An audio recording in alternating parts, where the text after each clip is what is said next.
If being ranked 100th out of 190 countries in the World Bank Ease of Doing Business Index was a matter of national celebration, how do we celebrate India being ranked a far more impressive 19th out of 180 countries in the Paradise Papers leaks? Though more than 700 Indians figure in the documents, cash celebrations have been muted, to say the least. Link with Shell firmsAll. These Indians are on the list for one reason: their association with shell companies set up to siphon vast sums of money out of India and into a tax haven under the cloak of secrecy. The best part is that it's all legal, more or less.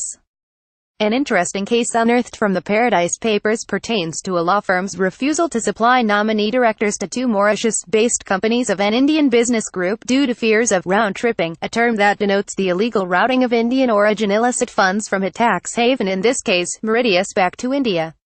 What if there was a legal channel for companies to round-trip their tax haven cash to a political party?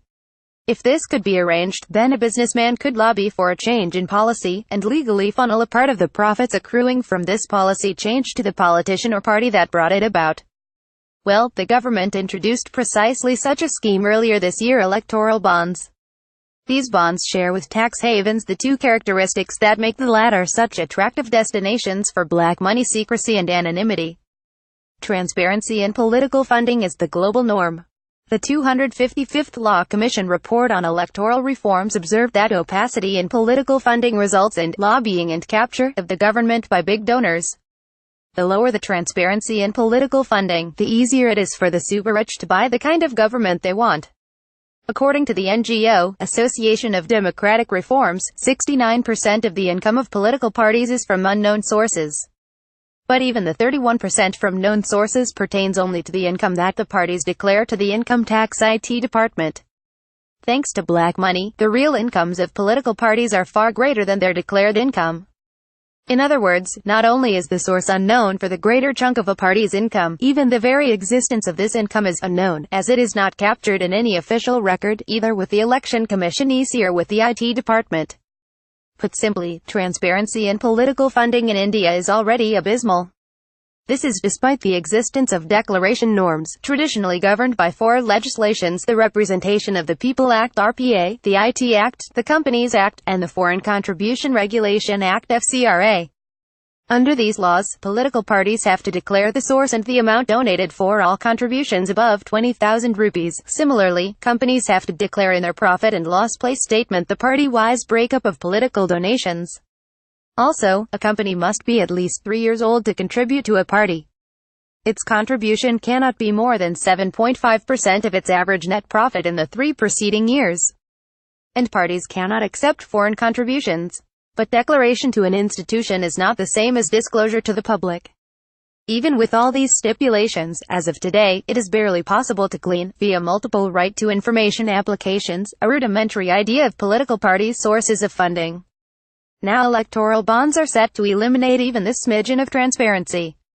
The government set the ball rolling with the Finance Act 2016, which amended the FCRA to allow political parties to accept donations from foreign companies. This year, the Finance Act 2017 did the rest, by amending the RPA, the Companies Act and the IT Act.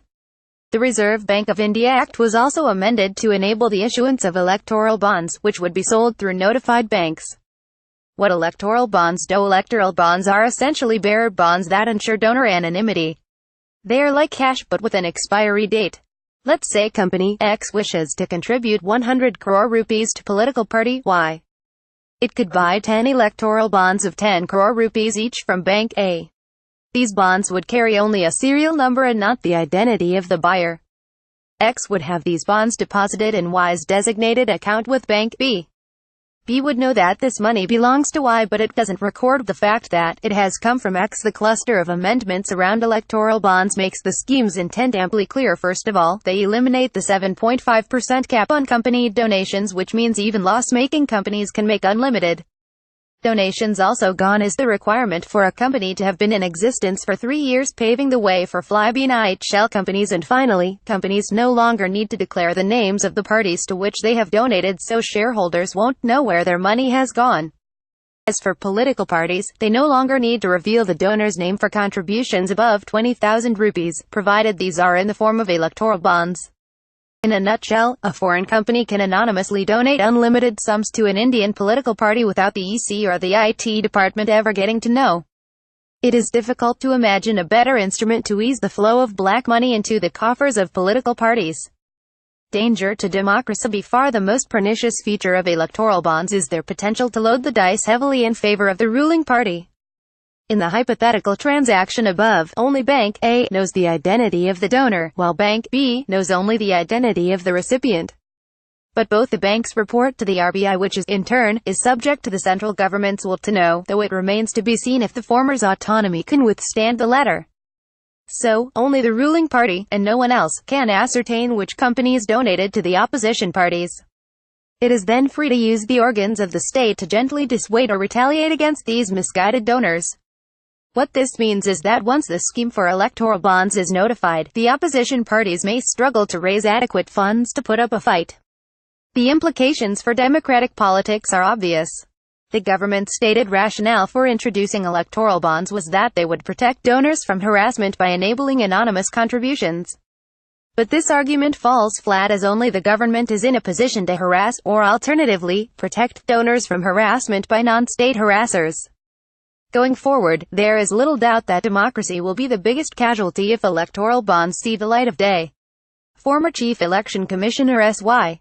Qureshi has suggested an alternative worth exploring: a national electoral fund to which all donors can contribute.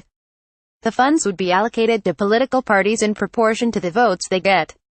Not only would this protect the identity of donors, it would also weed out black money from political funding. But without pressure from the citizenry, it is unlikely to interest a political class hell-bent on insulating itself from public accountability.